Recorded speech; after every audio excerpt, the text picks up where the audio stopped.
નમસ્કાર બાળમિત્રો, Javiya schooling system આપનું હાર્દિક સ્વાગત કરે છે. હું દુધાત કાજલબેન. હું આજે તમારો હિન્દી વિષય લેવાની છું. તો હિન્દી વિષયની અંદર આપણે આગળના ધોરણની અંદર ભણી જ ગયા છીએ કે હિન્દી વિષયની અંદર કેવી રીતે વર્ણો લખાય છે, કેવી રીતે શું લખવાનું હોય છે, ક્યાંથી શરૂઆત થાય છે, બધી વસ્તુ આગળના ધોરણમાં આપણે ભણી ગયા છીએ. પરંતુ તે આપણને બધાને હિન્દી બોલતા પણ આવડે છે અને અમુક વર્ણ લખતા પણ આવડે છે, પરંતુ આપણે હિન્દી સરસ રીતે બોલી શકીએ. શા માટે? કારણ કે ટીવીની અંદર આપણે જોતા હોય, હિન્દી પિક્ચર જોતા હોય તો એની અંદર પણ આવે છે ને, બધા હિન્દી જ બોલતા હોય, એટલે આપણે એના જેવું જ આપણે બોલી શકીએ છીએ. પરંતુ તે લખવા માટે આપણે કેવા વર્ણોનો ઉપયોગ કરવાનો હોય છે, તે શબ્દ છે જે આપણે બોલીએ છીએ શબ્દ, તે આપણે કેવી રીતે લખવા તે હવે આપણે શીખીશું. કેમ કે આપણે હવે ધોરણની અંદર આપણે આગળ જતા જઈએ છીએ, તો કોઈ પણ ધોરણની અંદર જઈએ તો આપણે પહેલાં લખતા શીખવાનું હોય છે. લખીએ પછી આપણે બોલીએ. તો આપણે લખવા માટે આપણે હિન્દીની શરૂઆત કરીએ છીએ. તો હિન્દીની શરૂઆત કરતાં પહેલાં આપણે પાઠ્યપુસ્તકો. તો પાઠ્યપુસ્તકો જોઈએ તો પાઠ્યપુસ્તકની અંદર સ્વર, વ્યંજન ત્યાંથી શરૂઆત થાય છે ને. તો જુઓ, તમારું પાઠ્યપુસ્તક છે હિન્દી અભિનવ પ્રવેશિકા. અભિનવનું હિન્દી પ્રવેશિકા છે. તેની અંદર પહેલો પાઠ કયો છે? જોજો, બધા પાસે પાઠ્યપુસ્તક છે ને. તો એની અંદર તમારો પહેલો પાઠ વર્ણમાલા. વર્ણમાલા એટલે કે મૂળાક્ષરો. મૂળાક્ષરોની અંદર શું શું આવે છે? તો સ્વર અને વ્યંજન. શું આવે? સ્વર અને વ્યંજન. તો આપણે એનો પરિચય મેળવવાનો છે કે સ્વર અને વ્યંજન એટલે શું. તો સ્વર એટલે કે આપણે ગુજરાતી ભાષાની અંદર, ગુજરાતી વિષયની અંદર અ, આ, ઈ તેવા બધા વર્ણો બોલીએ છીએ ને, તો તેને સ્વર કહેવાય છે. અને કલમ બોલીએ છીએ, જે આપણે કલમ, ખટારો, ગણપતિ, ઘર બોલીએ ને, તો તેને શું કહેવાય છે? વ્યંજન. તો બસ આવી જ રીતે આપણે શું કરવાનું છે? આ બધી વસ્તુઓનો આપણે શીખવાનું છે. વધારેમાં વધારે આપણે એના વિશે માહિતી મેળવવાની છે. તો એ માહિતી મેળવતા પહેલાં આપણે બધા પાસે આપણને ડબલ લાઇનની ફેરબુક લેવડાવી છે ને બધા પાસે, બધાએ બહાર રાખવાની છે. રાખી ચાલો, પેન્સિલ, રબર એટલે કે ઇરેઝર અને સ્કેલ બધાએ પોતાની સાથે રાખવાનું છે. અને તો ફેરબુક તમારી ડબલ લાઇનની કેવી છે? તો અહીંયા જુઓ બોર્ડ ઉપર, અહીંયા મેં લીટીઓ આંકેલી જ છે. તો આ જ ટાઈપની તમારું ફેરબુકનું પેજ છે. હા, તો બધા પાસે આવી ફેરબુક છે. તો આવી ફેરબુકની અંદર તમારે પહેલા પેજ ઉપર તમારે લખવાનું છે વર્ણમાલા. બધાએ એવી રીતે લખવાનું છે વર્ણમાલા. તો વર્ણમાલા એટલે શું? તો વર્ણમાલા એટલે આપણે સામાન્ય આપણે બધાએ માહિતી મેળવવાની. મેં કીધું ને આગળ કે સ્વર અને વ્યંજનની આપણે માહિતી મેળવવાની છે. તો લખવાનું છે સ્વર અને વ્યંજન. તો લખીએ તો આપણે શરૂઆત કરીશું પહેલા સ્વરથી. તો વ્યંજન શીખીશું, પણ પહેલાં આપણે શું શીખવાનું છે? સ્વર. તો સ્વર શીખવા માટે પહેલાં લખવાનું છે ઉપર વર્ણમાલા. આપણી ભાષાની અંદર આપણે મૂળાક્ષરો શીખવાના છે, એટલે આપણે શું લખવાનું છે? મૂળાક્ષરો. પણ આપણે હિન્દીમાં લખવા માટે શું લખવાનું આવશે? વર્ણમાલા. તો જો મેં અહીંયા લખેલું છે વર્ણમાલા, પણ વર્ણમાલાની અંદર આપણે અત્યારે શું શીખવાનું છે? સ્વર. સ્વર શીખવાનું છે, એટલે આપણે અહીંયા લખીશું સ્વર. બધાએ પોતપોતાની ફેરબુકની અંદર આવી જ રીતે વર્ણમાલા અને સ્વર એ કઈ જગ્યાએ લખવાનું છે? તો હાંસિયાની અંદર. પણ હા, એક બાબત જરૂર યાદ રાખવાની કે આપણી ફેરબુક છે, તો ફેરબુકની અંદર કેવી રીતે લખવાનું? કે બધાએ પોતપોતાની ફેરબુકની અંદર આ ડબલ લાઇન છે તેની વચ્ચે જ લખવાનું છે. આ લાઇનની અંદર લખવાનું નથી. એટલા માટે શા માટે આપણે આવી લેવડાવીએ છીએ? કારણ કે તમે આ નાની લાઇનની અંદર લખો છો, પછી આ મોટી લાઈન છૂટી જાય અને ફરી પાછી લાઈનની અંદર લખવાની, એટલે તમારું જે છૂટું તમારી જે લખવાની ટેવ પડે ને, એના લીધે તમારી ફેરબુક છે એ સરસ મજાની દેખાય અને તમારા જે અક્ષરો છે, જે તમે વર્ણો લખો છો, તે પણ વ્યવસ્થિત રીતે ચોખ્ખા અને સરસ અક્ષરે દેખાય. અને વચ્ચે તમારે આમ ગૂંચળું ના દેખાય. તમે નજીક બધું લખો તો કેવું લાગે? ગંદુ દેખાય ને. પરંતુ તે ના દેખાય એટલા માટે આપણે હિન્દીને આવી ડબલ લાઇનની નોટબુક લેવડાવીએ છીએ. ડબલ લાઇનની નોટબુક લઈ લીધી છે આપણે. તેની અંદર મેં તમને કીધું તેમ વર્ણમાલા અને સ્વર લખાઈ ગયું બધાને સરસ અક્ષરે? સરસ. ચાલો, લખાઈ જાય પછી શું કરવાનું છે? તો પછી તમારે આ પેજ છે ને તેની અંદર તમારે લીટી, ઊભી લીટી આંકવાની છે. કેવી? તો 4 લીટી. સરસ, સીધી અને સરસ 4 લીટી આંકવાની છે. 4 લીટી આંકશો ને એટલે કેટલા ખાના પડશે? કેટલા પડશે? 5 ખાના. કેટલા પડશે? 5 ખાના. 5 ખાના પડી જાય એટલે જોવાનું કે આપણે પડી ગયા છે 5 ખાના. અને આ તમારી છેલ્લી, આ તમે ના આંકો તો ચાલે. શા માટે? કારણ કે મારે તો અહીંયા શું છે કે જગ્યા છે ને, ખુલ્લું રહી ને એટલે મેં ગાળી છે. પરંતુ તમારે અહીંયા તો પેજ પૂરું થઈ ગયું હોય કે નહીં, એટલે તમારે ત્યાં ગાળવાની જરૂર નથી. તમારે કઈ ગાળવાની છે એટલે કે કઈ આંકવાની છે? 1, 2, 3 અને 4. ઓલરેડી 4 તમારે પોતાની ફેરબુકની અંદર લીટી આંકવાની છે. તો હવે આપણે શરૂઆત કરીએ. બધા વર્ણો છે, એક વર્ણો અહીંયા સાઈડમાં તમને બધાને સમજાવતી જઈશ કે કેવી રીતે તમારે વળાંક સાથે તે લખવાના છે. આપણે આગળના ધોરણની અંદર બધા વળાંક સાથે લખ્યા છે, બધાને આવડે છે. પરંતુ આ જે ફર્સ્ટ પીરિયડ એટલે કે પહેલો પીરિયડ છે આપણો હિન્દીનો, એટલે આપણે આ શીખવાના છે. અને આ શીખાઈ જશે, તમે વારંવાર ઘરે રિપીટ કરશો એટલે તમારા બધા વર્ણ છે પરફેક્ટ થઈ જશે. અને જ્યારે પણ તે વર્ણ તમારા લખવાની અંદમાં આવશે ત્યારે તે તમારા વર્ણ છે એ સરસ અને ચોકસાઈવાળા સરસ રીતે તમે લખી શકશો. ચાલો, તો આપણે પહેલાં લખીશું. સ્વરની અંદર પહેલો વર્ણ શું આવે છે? તો અ. તો ચાલો, અ કેવી રીતે લખાય છે? તો આપણે એકડાની અંદર 3 આવે છે, ખબર છે તમને? તો એ 3 કરવાનો છે. આડી લીટી અને ઊભી લીટી, અને ઉપર શું કરશું? શિરોરેખા. તો આ કયો વર્ણ છે? અ. સરસ. ચાલો, તો આ વર્ણ છે ક્યાં લખવાનો છે આપણે?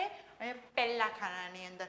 જોજો, મેં તમને ખાના પડાવ્યા છે, તો એ ખાના પાડ્યા છે, તો એ ખાના પાડ્યા એની અંદર તમારે લાઈનમાં એક પછી એક વર્ણ લખતો જવાનો છે. અને હું પણ લખીશ અને તમારે પણ લખવાનો છે. ચાલો, તો પહેલો વર્ણ કયો આવશે? અ. તો અ લખવા માટે પહેલા આપણે શું બનાવીશું?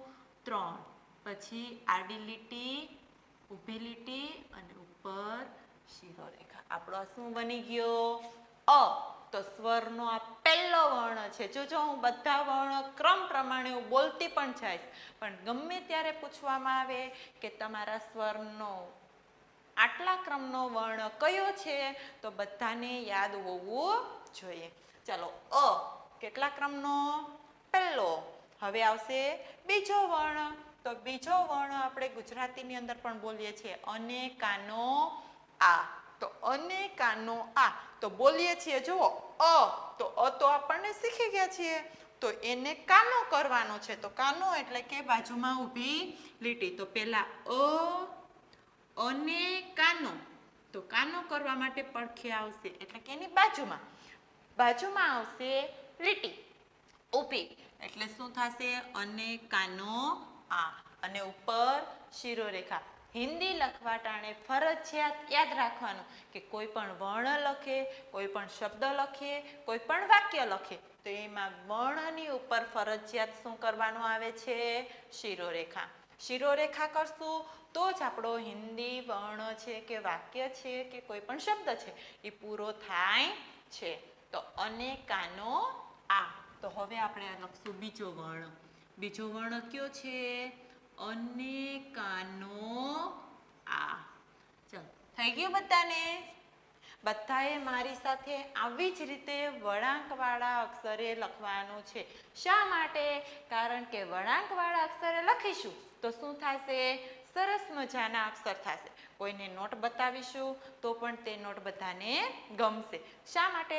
કારણ કે આપણો હિન્દી વિષય છે, તો હિન્દી વિષયની અંદર ઘણા બધા એવા વર્ણો હોય છે કે જેનો વળાંક વ્યવસ્થિત ઘણા બાળકોથી ન થતો હોય, પરંતુ આપણે જે શાંતિથી વળાંક કરતા શીખીશું તો બધાને આવડી જશે ને, અને સરસ પણ દેખાશે. એટલા માટે ચાલો, ઓ આ છે એ કેટલા ક્રમનો છે? બીજા ક્રમનો. હવે આવશે ત્રીજા ક્રમનો વર્ણ. તો કયો છે ત્રીજા ક્રમનો વર્ણ? તો આપણે બોલીએ છીએ આ ઈ. તો ઈ છે એ ત્રીજા ક્રમનો વર્ણ છે. તો ઈ કરવા માટે આપણે હિન્દીનો ઈ, તો નાનો ઈ છે તો પેલા ડગલાનો ડ આપણે કલમની અંદર કરીએ છીએ ને, આ ડગલાનો ડ કરીશું અને એની નીચે આપણે ત્રાંસી લીટી. એટલે આ શું બની ગયો? ઈ. તો હજી આમાં કંઈક આપણે ઘટે છે હિન્દીનો વર્ણ પૂરો કરવા માટે. શું ઘટે?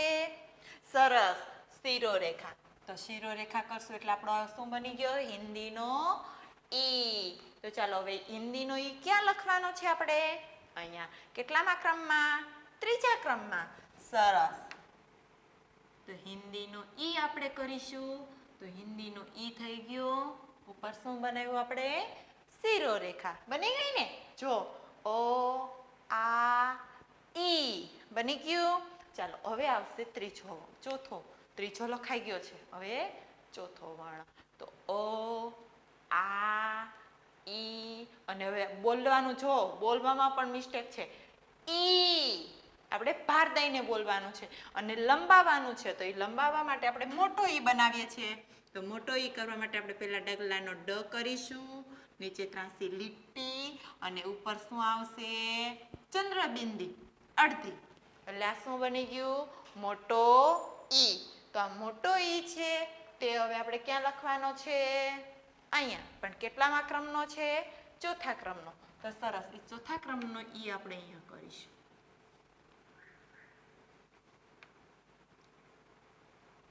કેવી રીતે આપણે મોટો ઈ બનાવ્યો? કે ડ કર્યો છે, પછી નીચે ત્રાંસી લીટી કરી છે અને ઉપર રેફ કર્યો છે, એટલે કે ચંદ્રબિંદી કરી છે. તો આ ચોથા ક્રમનો ઈ બન્યો છે. તો ઈ બનાવવા માટે આપણે ચંદ્રબિંદી વાળો તો કર્યો, પણ બોલવામાં પણ જો બંને ઈની અંદર મિસ્ટેક છે, અલગ અલગ છે. કે નાનો ઈ એટલે આપણે ભાર દઈને નથી બોલવાનું, ખાલી એમ જ ઈ. અને જ્યારે મોટો ઈ બોલીએ છીએ ત્યારે લંબાવીને બોલવાનું છે, ઈ. એટલે બંનેની અંદર જો ફેર દેખાય છે ને? હવે આવશે 4 વર્ણો આપણે શીખા. કેટલા? ઓ આ ઈ ઈ. 4 થયા. હવે કેટલામાં આવશે? 5મો વર્ણ. તો 5મો વર્ણ ફરી વાર આપણે બોલીએ ગુજરાતીના અ આ ઈ. તો ઓ આ ઈ ઈ. અને 5મો વર્ણ કયો આવે છે? ઉ આવે ને? તો આપણે હવે ઉ છે એ હિન્દીમાં લખવાનો છે. તો હિન્દીમાં કેવી રીતે લખીશું? તો હિન્દીમાં લખવા માટે જોજો કેમ લખાય છે તે. તો આપણે પહેલા તમને બધાને મેં કીધું હતું ને કે એકડાનો 3, તગડે 3. તો એ કેવી રીતે કરવાનું હોય છે? આપણે આ કરીએ છીએ, પરંતુ ઉ કરવા માટે આપણે નીચેનું છે એમ ખેંચવાનું છે. આગળથી ભાગ આગળથી ખેંચશું એટલે આપણો આ હિન્દીનો શું બનશે? ઉ. ઉ બનશે. પરંતુ એને હિન્દીનો બનાવવા માટે શું કરવું પડે? ઉપર શિરોરેખા. એટલે આપણો આ શું બની ગયો? હિન્દીનો ઉ બની ગયો ને? તો હવે આ હિન્દીનો ઉ છે એ ક્યાં મૂકવાનો છે? 5મા ક્રમે. તો 5મો ક્રમ ક્યાં છે આપણો? અહીંયા છે ને? તો ચાલો આપણે એ ઉ છે અહીંયા મૂકીશું. તો જો કેવી રીતે કરું છું એ જોજો. 3 અને ઉપર ખેંચવાનો એટલે આપણો શું બની ગયો? ઉ. પણ ઉ કયો? નાનો. સરસ. ચાલો, નાનો ઉ બની ગયો. હવે આપણે એના પછીનો ઉ કયો આવે છે? ખબર છે કોઈને કે નથી ખબર? ગુજરાતીના અ આ ઈ પહેલા જ મેં કીધું હતું, તો તમે બધાએ કીધું હતું ને? હા. તો ચાલો હવે આપણને ખબર છે કે નાના ઉ પછી શું આવે? સરસ, મોટો ઉ. તો મોટો ઉ કરવા માટે હવે જો તમને ખબર જ હોવી જોઈએ, આપણે નાનો ઈ કર્યો, એના પછી મોટો ઈ કર્યો, તો એમાં સામાન્ય ફેરફાર થયો ને? તો હવે આપણે નાનો ઉ કર્યો છે, તો હવે આપણે એના પછી મોટો ઉ કરવો છે. તો એમાં પણ આપણે કંઈક ફેરફાર કરીશું તો જ મોટો ઉ બનશે કે નહીં બને? ચાલો, સરસ. ચાલો તો હવે આપણે ઈ બનાવીએ, મોટો ઉ. તો મોટો ઉ કરવા માટે પણ પહેલા આપણે નાનો ઉ બનાવવો પડશે. તો નાનો ઉ બનાવવા માટે આપણે શું મેં કીધું હતું? 3 કરવાનો છે અને આગળથી ખેંચવાનો છે. ખેંચાઈ ગયો. આ તો હજી આપણો નાનો ઉ બન્યો. હવે મોટો ઉ બનાવવા માટે પાછળની સાઈડથી આપણે અડધો ગોળ જેવું કરવાનું છે. એટલે કે આપણે ચંદ્રબિંદી આપણે ઉપર આમ કરીએ છીએ ને એમાં ઊંધું કરવાનું છે. ચાલો, આ બની ગયો. અને ઉપર શિરોરેખા. જોજો કેવો વળાંક કરું છું તે. જોઈને વ્યવસ્થિત લખવાનું છે બધાએ. આ કેટલામો વર્ણ છે? ફરી વાર ગણીએ. જોજો યાદ આવી જાય. પહેલો વર્ણ અ, બીજો વર્ણ આ, ત્રીજો વર્ણ ઈ, ચોથો વર્ણ ઈ, એટલે શું કરવાનું લંબાયું? મોટો ઈ છે એટલે.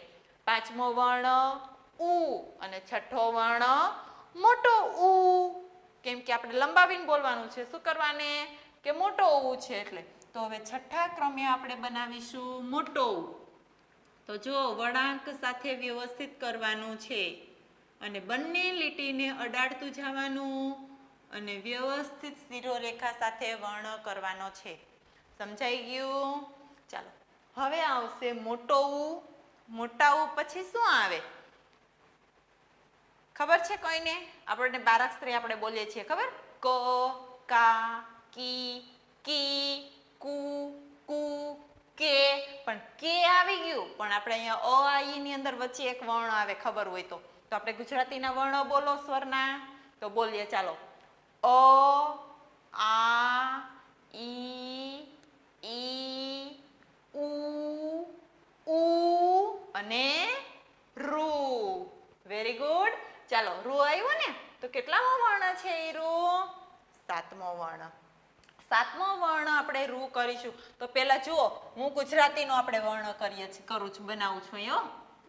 આપણે આ કયો વર્ણ છે? ગુજરાતીનો. ઋષિનો રૂ કહીએ ને. તો આપણે હિન્દીમાં પણ બનાવીએ તો કેવો થાય છે? તો હિન્દીમાં પણ જો વળાંક સાથે હું શીખડાવતી જાઉં છું. પહેલા તો આપણે ત્રિકોણ કરીએ કે નહીં? તો પહેલા આડો આપણે અડધો ત્રિકોણ કરીશું. બની ગયો. પછી એની બાજુમાં ઊભી લીટી. પછી કેવી રીતે કરવાનું છે? જો સેમ જ બનતો જશે. શું કરવાને? કે ઋષિનો રૂ છે એ ગુજરાતી વિષયની અંદર અને હિન્દી વિષયની અંદર બંનેમાં સરખો આવે છે, એટલા માટે.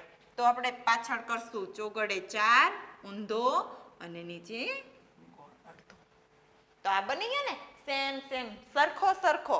તો આવી જ રીતે, પરંતુ બંને સરખા તો બની ગયા, પણ હિન્દીને અને ગુજરાતીને અલગ પાડવા માટે ઉપર આપણે શું બનાવીએ છીએ? શિરોરેખા. તો અહીંયા આપણે બનાવીશું શિરોરેખા. એટલે આપણો શું બની ગયો? હિન્દીનો ઋષિનો રૂ. ચાલો તો અહીંયા પણ આપણે બનાવીશું ઋષિનો રૂ. તો પેલા અડધું ત્રિકોણ, ઊભી લીટી, ઊંધો ચોગડો, પછી ઉપર શિરોરેખા. થઈ ગયું ને? ઋષિનો રૂ. ચાલો ફરીવાર આપણે ઋષિના રૂ સુધી બોલી જઈએ ક્રમ પ્રમાણે. અ, આ, ઈ, ઉ, રૂ. થઈ ગયું ને? હવે રૂ પછી શું આવશે? ચાલો કોને ખબર છે? હમણાં આપણે થોડી વાર પહેલા જ બારાક્ષરીની લાઈન બોલ્યા ત્યારે પણ આપણે બોલ્યા હતા ને. તો રૂ પછી શું આવશે? તેમાં પણ ઈ વર્ણો આપણે બોલ્યા હતા. સરસ. એ. તો જો હવે આપણે એ લખવો છે ને, તો એ આપણે ગુજરાતીનો લખીએ પહેલા સાઈડમાં અને હિન્દીનો પણ લખશું. બંને લખશું. એમાં શું ફેરફાર છે એ પણ હું તમને બતાવતી જાઉં. એટલે જ્યારે પણ આપણે લખવાનો આવે છે ગુજરાતીમાં, તો આપણને ખબર જ હોય કે એક. જો ઉદાહરણ પ્રમાણે આપણે કહું છું ને, એક, તો માથે આપણે માત્રાવાળો એ કર્યો ને. પરંતુ આપણે હિન્દીમાં લખવું હોય તો એક છે એ આપણે માત્રાવાળો કરવાનો હોય કે માત્રા વગરનો કરવાનો હોય? તો આપણે એ હવે જોઈશું. જુઓ, ગુજરાતીનો એ છે, આવી રીતે કરીએ ને એ. સરસ. ચાલો તો આપણે હિન્દીમાં કરવા માટે કેવી રીતે કરવાનું હોય છે? તો હિન્દીનો જો હું એ કરાવું છું તમને. તો પહેલા ઊભી લીટી આવશે, પછી ત્રાંસી લીટી આવશે, બાજુમાં ઊભી લીટી આવશે અને ઉપર શિરોરેખા. તો આને આપણે એ વાંચીએ છીએ. તો બધાને એમ થશે, મેડમ આની ઉપર તો માત્ર કર્યો નથી તમે એક પણ. તો ના, આપણે એ કરવા માટે આની પર માત્રા કરવાનો આવતો નથી. એટલે આપણે જો ગુજરાતીની અંદર માત્રાવાળો એ હોય ને, એક જ માત્રાવાળો, ત્યારે આપણે માત્રા વગરનો આવો એ કરવાનો છે. સમજાઈ ગયું બધાને? પછી જ્યારે બે માત્રાવાળો હશે ને, તો એ ફરીવાર બેયનો ડિફરન્ટ તમને બતાવીશ. તો આપણે પહેલા એક માત્રાવાળો એ.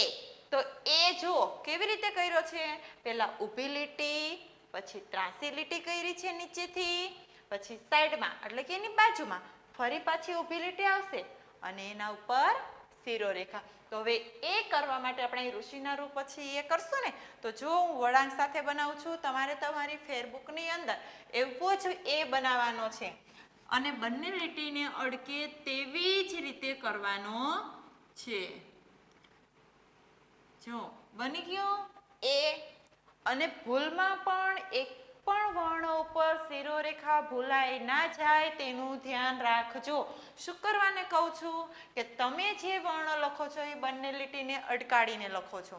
તો તમને શું થાય કે લે મેં લીટીને અડકાડીને લખ્યું એટલે ઉપર લીટી તો ના કરું તો એ દેખાવાની જ નથી.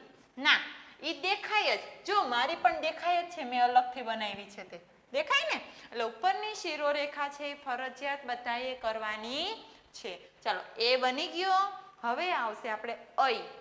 હિન્દીમાં આપણે ઐ કરવાનો છે. પણ જો મેં તમને કીધું તો હું તમને કહીશ તમને જ્યારે આપણે 2 માત્રાવાળો ઐ કરવાનો આવશે ત્યારે. તો આપણે ગુજરાતીમાં 2 માત્રાવાળો ઐ છે ને. પરંતુ 2 માત્રા કરીએ છીએ તો એ પહેલા આપણે 1 માત્રા થાય ને કે નથી થતો આવો. પણ એમાં ફેરફાર કરીએ છીએ ત્યારે 2 માત્રા થાય છે. તો જ્યારે આપણે પહેલા 2 માત્રા કરવા હોય તો પહેલા એને 1 માત્રાવાળો એ બનાવવો પડે ને. તો ચાલો આપણે પહેલા 1 માત્રાવાળો એ બનાવીએ. બની ગયો આ એ. કેવી રીતે બનાવ્યો છે? જે આપણે મેં ઉપર કીધું હતું તેમ ઊભી લીટી કરવાની છે, ત્રાંસી લીટી કરવાની છે નીચે, અને બાજુની ફરી પાછી ઊભી લીટી અને ઉપર શિરોરેખા. તો આ તો એ બન્યું. પરંતુ આપણે શું બનાવવાનું છે? ઐ. તો આ એ બની ગયો છે. એને ઐ બનાવવા માટે આપણે ઉપર 1 માત્રા કરીશું. કેટલા?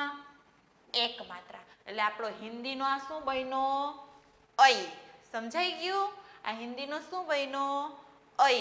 પણ જો 1 માત્રાવાળું હોય, યાદ આ ફરજિયાત રાખવાનું, 1 માત્રાવાળું હોય ત્યારે એ માત્રા વગરનો આવશે, અને જ્યારે 2 માત્રાવાળો ઐ વંચાતું હોય એવા વર્ણ આવતા હોય કે શબ્દ હોય તો તે જગ્યાએ કયો વર્ણ મૂકવાનો હોય છે? કે 1 માત્રાવાળો એ. સમજાઈ ગયું? ચાલો તો હવે આ એ પછી શું આવશે? એ. તો એ કરવા માટે આપણે કરશું ઊભી લીટી, ત્રાંસી લીટી, ફરી પાછી બાજુમાં એક ઊભી લીટી આવશે અને ઉપર શિરોરેખા. અને હવે આપણે શું બનાવીએ છીએ? ઐ. તો ઐ બનાવવા માટે આપણે ઉપર 1 માત્રા. એટલે આપણો શું બની ગયો? ઐ. બની ગયો ને? કેવું સરસ મજાનું છે. જો 2 માત્રા છે એમાંથી એક કાઢ નાખ્યો એટલે આપણે એક જ કરવાનો રહ્યો ને. ચાલો હવે જો કેટલા વર્ણો થયા છે ગણ્યા કોઈએ? 1 2 3 4 5 6 7 8 9. હવે આપણે કેટલામો વર્ણ આવ્યા? 10મો વર્ણ. તો 10મો વર્ણ કયો આવે છે? તો ચાલો બધાએ મનમાં પહેલા ગુજરાતીના વર્ણો બોલો અને 10મો વર્ણ કયો આવે છે એનો મને જવાબ આપવાનો છે. બોલાઈ ગયા બધાને? ચલો હવે કોને ખબર છે? બોલો જી. Very good. શું આવે? ઐ પછી ઓ. તો ચાલો ઓ કરવા માટે આપણે બોલીએ છીએ. બોલવામાં ઓ કેવી રીતે બોલાય? બોલો જી. અને કાનો માત્રા ઓ. બોલાય ને? તો આપણે જેવું બોલીએ છીએ ને એમ લખતા જઈએ એટલે ઓટોમેટિક આપણો હિન્દીનો ઓ બની જશે. જો હિન્દીમાં જ લખતું જવાનું છો. અને કાનો. તો પહેલા આપણે અ બનાવવાનો છે. તો અ બનાવવા માટે આપણે પહેલા શું કરીશું? 3, પછી આડી લીટી આવશે બાજુમાં, પછી એની આગળ ઊભી લીટી આવશે. બની ગઈ ને? હવે આપણો આ શું બની ગયો? અ. હવે અને કાનો. તો કાનો કરીશું આપણે. કાનો એટલે એની બાજુમાં એક ઊભી લીટી. આ કાનો થઈ ગયો ને? માત્રા. માત્રા કોને કહેવાય? કે માથે હોય લીટો તેને. તો એને 1 માત્રા. 1 માત્રા આપણે બોલીએ છીએ એટલે આપણે એક જ માત્રા કરીશું અને શિરોરેખા. એટલે આપણું આ શું બોલ્યા હતા આપણે ને બનાવતા ગયા. જો અને કાનો માત્રા ઓ. બની ગયું ને? સરસ. જો હવે આ ઓ છે ક્યાં લખવાનો છે આપણે? અહીંયા. કેટલામો વર્ણ છે? 10મો વર્ણ. તો ચાલો એ લખીશું. અ, એને કાનો, એને માત્રા ઓ. થયો ને? અને કાનો માત્રા ઓ. હવે ઓ બની ગયા પછી શું આવશે? ખબર છે કોઈને? આપણે 12 અક્ષરી આખી બોલતા હોય એમાંય તે આવે જ છે.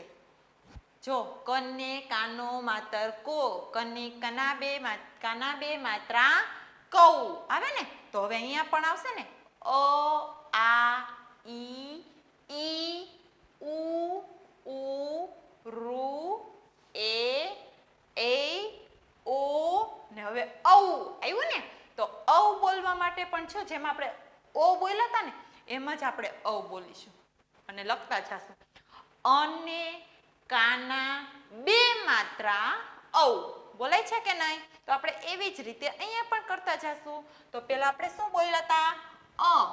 તો અને કાના બે માત્રા, આ શું બન્યું? ઔ બન્યું ને. તો પેલા અ કેમ કર્યો તો આપણે ખબર છે તમને? કે પેલા 3 કરવાનો, પછી આડી લીટી કરવાની, પછી ઊભી લીટી કરવાની, એટલે આપણો શું બન્યો? અ બની ગયો ને. તો અ બની ગયો. પછી એને કાનો કરવાનો છે. કાનો કરવા માટે શું આવે? એની બાજુમાં લીટી આવે અને એને બે માત્રા કોને કહેવાય? કે જેના માથા ઉપર 2 લીટા હોય તેને. તો આ બની ગયા. તો આ શું બન્યું આપણું? અને કાના બે માત્રા ઔ બન્યું ને.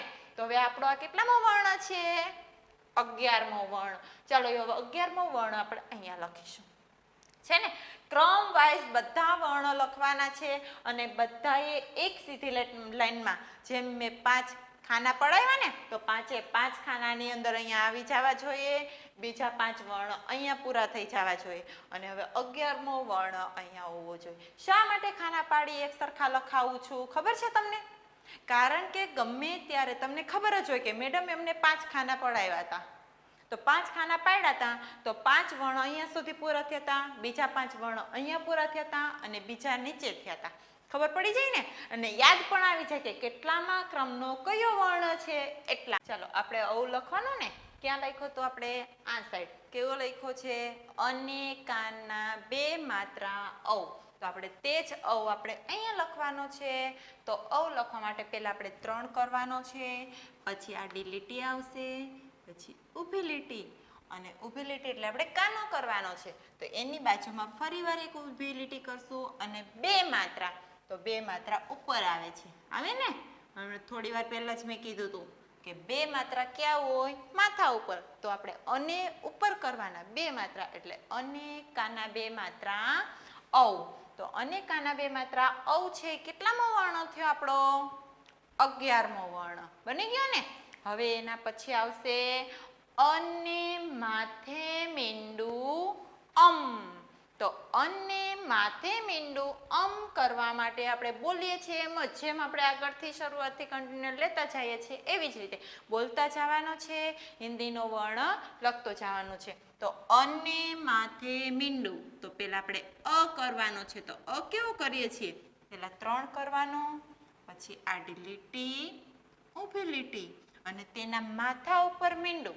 અને માથે મીંડું. તો ઉપર આપણે અનુસ્વાર કરશું.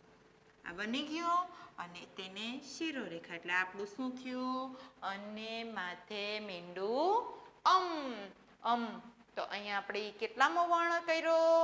12મો વર્ણ. તો ઔ પછી શું આવે? અમ. તો અહીંયા લખીશું આપણે અમ. તો અને માથે મીંડું અમ. તો પેલા અ કરવા માટે આપણે યોગ્ય વળાંક સાથે 3 કરવાનો છે, પછી આપણે આડી લીટી કરવાની છે, તેને સાઈડમાં ઊભી લીટી અને એના ઉપર અનુસ્વાર. એટલે આપણો શું બની ગયો? અને માથે મીંડું અમ બની ગયો ને. અમ. હવે છેલ્લો વર્ણ સ્વરનો કેટલામો? 13મો વર્ણ. કેટલા વર્ણ છે આપણા સ્વરના? 13 વર્ણ. હવે આપણો છેલ્લો વર્ણ આવ્યો કયો? અહ. તો બોલીએ જુઓ અહ કેમ બોલાય છે તે. અને આગળ 2 મીંડા અહા બોલાય છે ને. તો હવે આપણે બોલીએ છીએ તેવી જ રીતે અહીંયા સાઈડમાં વર્ણો શીખીશું આપણે. તો અને આગળ 2 મીંડા અહા. તો અ કરવા માટે પહેલા આપણે આગળથી પહેલેથી જ અ શીખતા આવ્યા છીએ. તો હવે તેવો અ આપણે બનાવવાનો છે. તો અહીંયા બનાવીશું અજગરનો અ.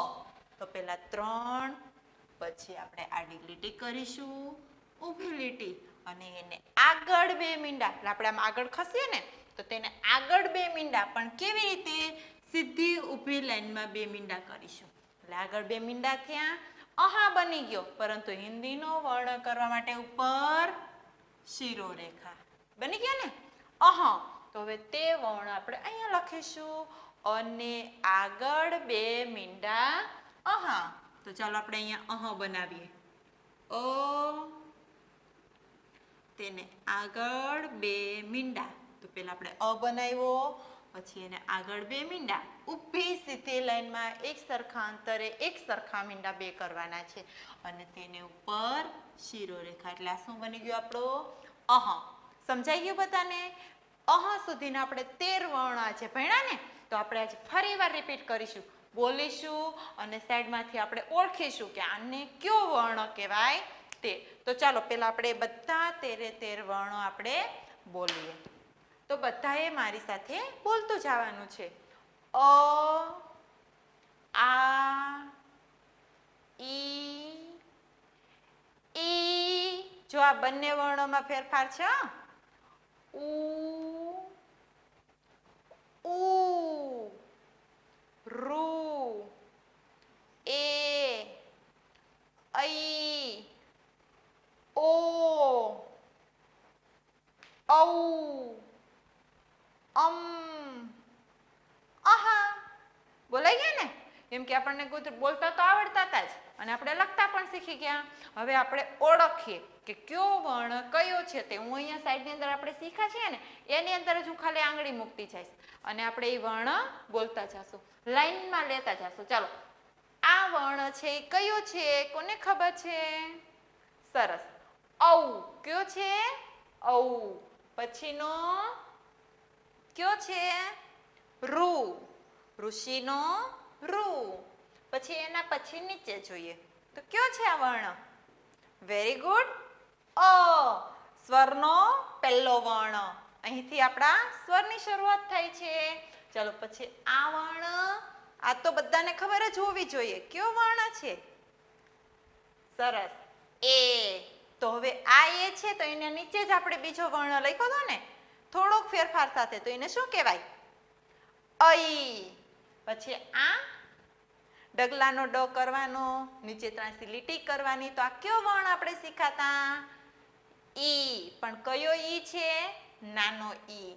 પછી આ કયો છે વર્ણ? અનેકાનો આ. પછીનો ઉ. પણ કયો ઉ? મોટો ઉ. પછી આ વર્ણ હજી હમણાં જ થોડી વાર પહેલા જ શીખ્યા છીએ આપણે. આ વર્ણ કયો છે? અહ. પણ સ્વરનો છેલ્લો વર્ણ. આપણે પહેલો વર્ણ અને છેલ્લો વર્ણ તો યાદ હોવો જ જોઈએ છે ને? અહ.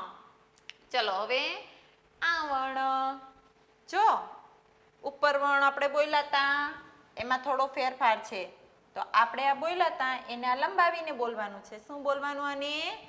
મોટો ઈ. પછી આ ઋષિનો રૂ. ચલો, હવે આ વર્ણ આપણે ઉલટું કર્યું હતું. જો પેલા આ વર્ણ બોલ્યા હતા, તો આ કયો વર્ણ હતો? મોટો ઉ હતો ને. તો હવે એમાંથી તો પાછળનું પાખ્યું આપણે કાઢી નાખ્યું. જો નીકળી ગયું ને. તો આ કયો વર્ણ છે? નાનો ઉ.